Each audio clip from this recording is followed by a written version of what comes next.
Barley त्याचं scientific किंवा botanical name आहे हॉर्डियम वल्गेरे. हॉर्डियम वल्गेरे लक्षात ठेवा. त्यानंतर it is important next to rice, wheat, maize in area and production. Rice, wheat, maize यांच्यानंतर इम्पॉर्टंट कुठला असेल तर बार्ली आहे एरियामध्ये पण आणि प्रोडक्शनमध्ये सुद्धा. So it is more suitable than wheat in India. व्हीटपेक्षा बार्ले सुटेबल आहे भारतामध्ये का तर ह्याचं हार्डी नेचर आहे due to hardy nature and can withstand adverse agro environment like drought, salinity, alkalinity. तर ड्रॉट असेल, सॅलिनिटी असेल, अल्कलिनिटी असेल तर याच्यावर जास्त परिणाम होत नाही. नंतर वरेड टोपोग्राफी लाईक प्लेन आणि हिल आणि रेनफेल किंवा इरिगेटेड कंडिशनमध्ये हे विथस्टँड करू शकतो. ठीक आहे, म्हणजे टॉलरेट करू शकतो त्यांना ॲज कम्पेअर टू फक्त आणि फक्त व्हीट. ठीक आहे, म्हणजे व्हीट आणि बार्लेमधला हा डिफरन्स आहे की व्हीटच्या कम्पॅरिझनमध्ये बार्लेची जी ड्रॉट टॉलरन्स किंवा salinity tolerance, alkalinity tolerance, topography like plain hill किंवा रेनफेल किंवा इरिगेटेड ह्या ज्या कंडिशन सगळ्या आहेत एन्व्हायरमेंटल त्या व्हीटच्या कम्पॅरिझनमध्ये बार्ले काय करू शकतो तर टॉलरेट करू शकतो. So it is crop preferred by farmers where wheat is not possible. जिथं व्हीट पॉसिबल नाही आहे तिथं बार्ले घेतला जातो. बघा आता तुम्हाला आपण म्हणत होतो ना डिफरन्स कळत नाही. तर आता आपल्याकडे जर व्हीट असेल तर आपण कशाला जोडगहू करायचा किंवा खपली गहू हा करायचा. तर जिथं आपल्याला व्हीट आपण ग्रो करू शकत नाही तिथं आपण काय करतो तर बार्ले ग्रो करतो. त्यानंतर ओरिजिन लक्षात ठेवा ऑब्जेक्टिव्ह दृष्ट्या near east region, near east region as probable place of origin probable and Abyssinia is one group. त्यानंतर साऊथ ईस्ट एशिया त्यामध्ये चायना, तिबेट, नेपाळ असेल अनादर ग्रुप आहे हा. And archaeological remains date back म्हणजे 8000 before Christ at Euphrates in Syria. म्हणजे जिथे जिथे हे घेतलं गेलं होतं ते सगळं दिलेलं आहे म्हणजे originally. And recent evidence from आसवान dam in Egypt about 16,000 BC म्हणजे 16,000 बिफोर ख्रिस्त इजिप्तमध्ये आसवान डॅमवर ह्याचा एव्हिडन्स सापडलेला आहे. म्हणजे ओरिजिनमध्ये काय काय त्याच्यामध्ये नियर ईस्ट रिजन प्रोबेबल. त्यानंतर ॲबिसिनिया एक ग्रुप आहे. त्यानंतर साऊथ ईस्ट एशियामध्ये चायना, तिबेट, नेपाळ असेल. नंतर सिरियामध्ये युफ्रेट इथं पण 8000 बिफोर ख्रिस्त हे सापडलं होतं आणि आता 16,000 BC अगोदर आसवान डॅम इजिप्तमध्ये त्याचा एव्हिडन्स सापडलेला आहे. इकॉनॉमिक इम्पॉर्टन्स काय आहे, it is a rabi cereal आहे हा. त्यानंतर food for people of polar and semiarid part of the world. तर कुणासाठी आहे हे तर पुलर किंवा सेमिरेड पार्टचे जे लोक आहेत त्यांच्यासाठी हे फूड आहे. त्यानंतर इंडियामध्ये 90% ह्युमन फूड, 90% ह्युमन फूड म्हणून वापरलं जातं. त्यानंतर used for malt, beer, whisky and industrial alcohol आणि विनेगर. तर माल्टिंग करण्यासाठी, बियर बनवण्यासाठी, विस्की किंवा इंडस्ट्रियल अल्कोहोल किंवा विनेगर बनवण्यासाठी बार्ले वापरले जातं. त्यानंतर energy rich drinks like Bournvita, Boost, Horlicks are from barley malt. म्हणजे हे जे बोर्नविटा असेल, बूस्ट असेल, हॉर्लिक्स असेल आपण बघतोय तर यामध्ये एनर्जी रिच म्हणून वापरलं जातं. त्यानंतर medicinal value reduce cholesterol level in liver. म्हणजे मेडिकल ह्याचा आपल्याला काय उपयोग आहे तर लिव्हरमध्ये जे कोलेस्ट्रॉल लेवल असतं ते रिड्यूस करतं barley. And it also stimulates fatty acid synthesis in liver. म्हणजे लिव्हरमध्ये फॅटी ॲसिड सिंथेसिस स्टिम्युलेट करतो, चालू करतो. त्यानंतर in USA as a cattle feed and horse feed. म्हणजे इंडियामध्ये 90% ह्युमन फीड म्हणून वापरतात पण USA मध्ये कॅटल फीड किंवा हॉर्स फीड म्हणून वापरतात. सो बिस्किट मेकिंगमध्ये सुद्धा वापरतात. पार्लेजी फेमस आपला. त्यानंतर great demand to malting industry. Malting इंडस्ट्रीसाठी जास्त डिमांड आहे. त्यानंतर good quality grain production may open foreign exchanges. म्हणजे ह्याचे गुड क्वालिटी ग्रेन प्रोडक्शन असल्यामुळे फॉरेन एक्सचेंज सुद्धा आपण करतो. त्यानंतर प्रोटीन कंटेंट यामध्ये इम्पॉर्टंटली लक्षात ठेवा सॉर्गममध्ये 10 ते 12% असतो प्रोटीन कंटेंट आणि फॅट 7% असतो. सॉर्गममधलं सांगत आहे बरं का. 10 ते 12% प्रोटीन असतो, 7% फॅट असतो आणि 70% कार्बोहायड्रेट असतो. तर त्या कम्पॅरिझनमध्ये इथं बार्लेमध्ये बघा की 11.5% प्रोटीन असतं, 74% कार्बोहायड्रेट असतं आणि फॅट 1.3% असतं. म्हणजे खूप कमी आहे सॉर्गमच्या कम्पॅरिझनमध्ये. ठीक आहे, आणि सॉर्गमच्या कम्पॅरिझनमध्ये प्रोटीन त्याच लेवलमध्ये आहे, कार्बोहायड्रेट थोडा 4% जास्त आहे. पण फॅट थोडा कमी आहे त्यापेक्षा. Crude fibre 3.9%, sorry 3.9%, ash 1.5%, then crude fibre 3.9 आणि ॲश जे आहे ते 1.5%. प्रोटीन, कार्बोहायड्रेट आणि फॅट लक्षात ठेवा ऑब्जेक्टिव्हसाठी. त्यानंतर बार्लीचा जर वर्ल्ड सिनेरिओ जर बघितला आपण तर आफ्रिकामध्ये 4.89 मिलियन हेक्टरवर ग्रो केलं जातं. Production 6.13, productivity 1.25. अमेरिकामध्ये 5.72, 16.95, 2.96. एशियामध्ये 12.08, प्रोडक्शन 22.44, 1.86. युरोपमध्ये 28.77, प्रोडक्शन 89.05, प्रोडक्टिव्हिटी 3.09.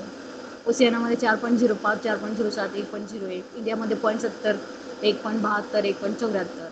वर्ल्डमध्ये 55.52 एरिया आहे टोटल. प्रोडक्शन 38.64 आहे टोटल प्रोडक्शन आणि प्रोडक्टिव्हिटी 2.50 टन पर हेक्टर. ठीक आहे. तर यामध्ये सगळ्यात जास्त एरिया कुठं आहे, आता हे टोटल वर्ल्डच्यातून दिलं आहे, हिने दिलं आहे, ती वेगळी गोष्ट आहे. तर ह्या बाकीच्या कंटिनेंटमध्ये सगळ्यात जास्त एरिया कुठं कशामध्ये आहे तर युरोपमध्ये आहे, लक्षात ठेवा. प्रोडक्शन सगळ्यात जास्त कुठं आहे, एरिया जास्त आहे त्यामुळं प्रोडक्शनसुद्धा युरोपमध्ये जास्त आहे आणि प्रोडक्टिव्हिटीसुद्धा युरोपमध्ये जास्त आहे. ठीक आहे. तर चार्ट कुठलाही चार्ट असू द्या, आपल्याला सगळा चार्ट लक्षात आपण राहू शकत नाही सगळ्या व्हॅल्यू, तर त्यामध्ये फक्त आपल्याला सगळ्यात जास्त कुठं आहे ते लक्षात ठेवणं गरजेचं आहे. ठीक आहे. आणि सगळ्यात कमी कुठं आहे तर इंडियामध्ये आहे. इंडियामध्ये एरिया पण कमी आहे, प्रोडक्शन पण कमी आहे, एरिया पण कमी आहे, प्रोडक्शन पण कमी आहे सगळ्यांपेक्षा, पण प्रोडक्टिव्हिटी सगळ्यात कमी ओशियानामध्ये आहे. ठीक आहे. तर त्यानंतर बार्ले इंडियन सिनेरिओ, भारताचा सिनेरिओ काय आहे तर यूपीमध्ये 214.7, 413.5, 1925. राजस्थानमध्ये 201.6, 492.1, 2441. एमपीमध्ये 77.5, 99.8, 1288. हरियाणामध्ये 27, 76, 28.15. त्यानंतर पंजाबमध्ये 19, 63, 316. एच पीमध्ये म्हणजे काय म्हणतो आपण त्याला, हिमाचल प्रदेशमध्ये 25.2, 18.4 आणि 730. आणि ऑल इंडियाचा जर विचार केला तर 629.9, प्रोडक्शन 1221 आणि प्रोडक्टिव्हिटी 1938 किलो पर हेक्टर.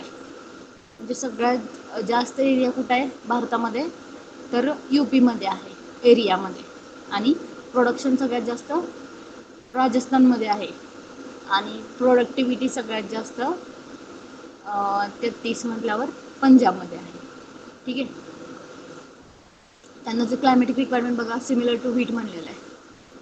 म्हणजे व्हीटला जे काही क्लायमेट ॲप्लिकेबल होतं ते सेम व्हीट इथं पण अप्लाय होतो. त्यानंतर कूल क्लायमेटमध्ये हा वेल परफॉर्म करतो. नंतर warm and moist condition conductive नाही आहे त्यामध्ये, आणि फ्रॉस्ट टॉलरेट करू शकत नाही. Frost and hail storm and flowering are detrimental, म्हणजे फ्लॉवरिंग स्टेजला फ्रॉस्ट किंवा हेल स्टॉर्म टॉलरेट करू शकत नाही आणि खूप हार्मफुल आहे. नंतर सॉईल रिक्वायरमेंट काय आहे, tolerant to salinity, alkalinity but sensitive to acidity. Salinity, alkalinity tolerate करू शकतो आपण, वरच बघितलं वीटच्या कंपॅरिझनमध्ये, पण हा ॲसिडिटी टॉलरेट करू शकत नाही, लक्षात ठेवा. Being salt tolerant best suitable for sodic soil. Salt tolerate करू शकतोय म्हटल्यावर सोडिक सॉईल आपण काल बघितले ना, सोडिक सॉईलला बेस्ट सबस्टिट्यूट आहे हा. त्यानंतर drain and fertile deep loam soil with pH 7 to 8. Drainage चांगला आहे, फर्टाईल डीप लोम सॉईल आहे, pH त्याचा किती आहे तर 7 ते 8. आणि barley grown in high nitrogen often lodges, high नायट्रोजनमध्ये. त्यानंतर सीझन काय आहे, rainfed before end of October, म्हणजे रेनफेडमध्ये ऑक्टोबर संपायच्या अगोदर. त्यानंतर इरिगेटेडमध्ये फर्स्ट किंवा सेकंड फोर्टनाईट ऑफ नोव्हेंबर, आणि हिली झोनमध्ये समर क्रॉप एप्रिल किंवा मे. त्यानंतर इरिगेटेडसाठी 100 kg पर हेक्टर, रेनफेडसाठी 80 ते 100 kg पर हेक्टर, म्हणजे एव्हरेज 100 पकडा तुम्ही. त्यानंतर स्पेसिंग 22.5 सेंटीमीटर इरिगेटेडसाठी, आणि रेनफेडसाठी 22.5 ते 25. जर एकच आकडा दिलेला असेल तर तुम्हाला 22.5 लिहायचं. ठीक आहे. तर डेप्थ ऑफ सोईंग 5 सेंटीमीटर आहे, 6 ते 8 सेंटीमीटर आहे. व्हरायटीज कुठले हस्कलेशन हल्ड बार्ले, हस्कलेशन हल्ड. आता हस्कलेशन पेपरमध्ये कुठला करण 18 आणि 19 फार्मर जास्त डिमांड आहे याला. हस्कलेजमध्ये फेमस लक्षात ठेवा, करण 18 आणि 19. हिल्ससाठी कुठला Himani for medium to lower hill, 140 ते 145 डेज आणि 3 ते 3.5 टन हेक्टर प्रोडक्शन आहे. नंतर Dolma medium to high एलिव्हेशनला suitable आहे, 140 ते 145 डेज आणि 4 टन पर हेक्टर प्रोडक्शन देतं. कैलाश 6 रो हेल्ड आणि मीडियम टू लो एलिव्हेशन. नंतर रेनफेड एरियासाठी कुठल्या सुटेबल आहेत, रत्ना 6 रो हेल्ड 125 ते 130 डेज, यूपी वेस्ट बंगाल बिहारमध्ये 2.5 ते 3 टन पर हेक्टर आपल्याला प्रोडक्शन भेटतं. विजय 120 ते 130 डेज, यूपी मध्य प्रदेश पंजाबमध्ये 3 ते 3.5 टन पर हेक्टर आपल्याला प्रोडक्शन भेटतं. आझाद 115 ते 120 डेज, 3.5 ते 3.8 टन पर हेक्टर आपल्याला हे भेटतं, काय म्हणतो आपण, प्रोडक्शन भेटतं. अमेरू 130 ते 133 डेज, 2.5 ते 3 टन पर हेक्टर भेटतं. आणि बेस्ट फॉर मार्टिंग, तर इथे एक क्वेश्चन असं म्हणतो की मार्टिंगसाठी बेस्ट व्हरायटी कुठली आहे, तर तुम्ही लक्षात ठेवा अमेरू. ठीक आहे. त्यानंतर सुटेबल फॉर इरिगेटेडसाठी ज्योती आहे, 6 रो होल्ड 120 ते 125 डेज, 3.5 ते 4 टन पर हेक्टर. हे 3 ते 4 मध्येच एव्हरेज यील्ड आहे ह्याची. ठीक आहे. आणि फक्त एक अशी एक करना ट्रायकोनिस फक्त अशी व्हरायटी की ज्यामध्ये जास्त भेटतात, त्यामुळे फार्मरकडून डिमांड पण त्याच्यासाठी असते. तो रणजित आहे, 6 रो सेमीडॉल्फाईन नॉन लोजिंग आहे, 125 ते 130 डेज आणि 3 ते 3.5 ton per hectare. Then clipper 2 row आहे, 135 ते 140 डेज, 2.8 ते 3 टन पर हेक्टर आणि बेस्ट फॉर माल्टिंग ब्रेविंग. ही सुद्धा क्लिपर. रेनफेडमध्ये जर माल्टिंगसाठी बेस्ट कुठली विचारली तर अमेरू, आणि इरिगेटेडमध्ये माल्टिंगसाठी बेस्ट कुठली विचारली तर क्लिपर लक्षात ठेवा. आणि करना ट्रायकोनिस आहे ते 5 ते 5.6 टन पर हेक्टर. म्हणजे आतापर्यंत आपण ज्या व्हरायटी बघितली ना त्यामध्ये नॉर्मल 3 ते 4 ले झालं 3 ते 4 टन पर हेक्टर असं आपण नॉर्मल एव्हरेज यील्ड बघितले. पण करण एकच अशी व्हरायटी आहे ट्रायकोनिस ज्यामध्ये 5 ते 5.6 टन पर हेक्टरपर्यंत यील्ड जाते, त्यामुळे फार्मरकडून डिमांड पण जास्त आहे यासाठी. ड्युअल पर्पजसाठी फॉडर आणि क्वीनसाठी जर झालं तर रत्ना, करण 2, करण 5, करण 10 या व्हरायटीज वापरल्या जातात. And selection of variety for multipurpose, त्यामध्ये plumpy medium good quality. Select the seeds having 1.2 to 1.5% nitrogen, म्हणजे 1.2 ते 1.5% नायट्रोजन प्रेझेंट असेल तर ती व्हरायटी आपण सिलेक्ट करायची आहे माल्ट पर्पजसाठी आणि टाइमली सोन क्रॉप. ठीक आहे. तर not from well fertilised soil. नंतर लँड प्रिपरेशन, जसं की आपण व्हीटमध्ये लँड प्रिपरेशन करतो तसंच आपल्याला बाजरीला पण प्रिपरेशन करायचं आहे. नंतर लँड प्रिपरेशन व्हीटमध्ये जे लँड प्रिपरेशन करतो ज्या प्रकारे तेच बार्लेमध्ये सुद्धा करायचे. देन सीड ट्रीटमेंटसुद्धा व्हीटची सेम इथे अप्लाय करायचे. मेथड ऑफ सोईंग असेल ती सुद्धा व्हीटची इथे अप्लाय करायची आपल्याला. न्यूट्रिएंट मॅनेजमेंट जे असेल ते FYM 12.5 टन पर हेक्टर पाहिजे. आणि सॉर्गममध्ये जर FYM किती अप्लाय करायचं जर बघायचं झालं तर 10 ते 15 टन पर हेक्टर सॉर्गममध्ये लागतं आपल्याला, आणि बार्लेमध्ये 12.5 टन पर हेक्टर. NPK इरिगेटेडसाठी 60-30-20, माल्टिंगसाठी 30-20-20 आणि रेनफेडसाठी 40-20-20. लक्षात ठेवा 30-40-60. सो इरिगेटेडसाठी 60-30-20, माल्टिंगसाठी 30-20-20 आणि रेनफेडसाठी 40-20-20. मेथड ऑफ ॲप्लिकेशन काय आहे तर N 50% बेसल प्लस PMK आणि first split at first irrigation. नंतर इंटर बेसल फॉर रेनफेड आणि लाईट सॉइल्समध्ये 3 स्प्लिट करायचे आहेत, फर्स्ट सेकंड इरिगेशन. वॉटर मॅनेजमेंटमध्ये 200 ते 300 मिलीमीटर वॉटर लागतं. त्यानंतर 2 ते 3 इरिगेशन लागतात. क्रिटिकल पिरियड कुठले तर सीडलिंग किंवा स्प्राउटिंग त्यावेळेस इरिगेशन लागते. ॲक्टिव्ह टिल्टरिंगसाठी पण इरिगेशन लागते. फ्लॅग लिफ्टच्या वेळेस पण मिल्किंग किंवा सॉफ्ट डब स्टेजला सुद्धा. Tillering and grain filling so crucial, म्हणजे जर आपल्याकडे फक्त 2च इरिगेशन अवेलेबल असतील तर टिल्डरिंग आणि ग्रेन फिलिंगला आपल्याला अप्लाय करायचं, का तर ते खूप क्रिटिकल आहे. वीड मॅनेजमेंटमध्ये बघा अप टू 30 डेज. त्यानंतर पोस्ट इमर्जन्स हर्बिसाइड्स आयसोप्रोच्युरन असेल 0.75 kg पर हेक्टर, त्यासोबत 0.5 kg 2,4-D वापरायचे. आणि कुठल्या 3 ते 5 लीफ स्टेजला, किंवा पेंडिमिथिलिन वापरू शकता प्री इमर्जन्स म्हणून 1 kg per hectare plus 1 hand wedding करायचे. पोस्ट इमर्जन्स काय वापरायचं आहे आयसोप्रोच्युरन आणि प्री इमर्जन्स पेंडिमिथिलिन. त्यानंतर क्रॉपिंग सिस्टीम राईस बार्ले वापरू शकतो, जवार बार्ले वापरू शकतो, बाजरा बार्ले वापरू शकतो, कॉटन बार्ले वापरू शकतो, ब्लॅक ग्राम बार्ले वापरू शकतो, किंवा मिक्स क्रॉप वापरू शकतो कुठले चिकपी, पी, मस्टर्ड, लिंचन आणि लेंटे. हार्वेस्टिंग सेम वीटसारखी आहे.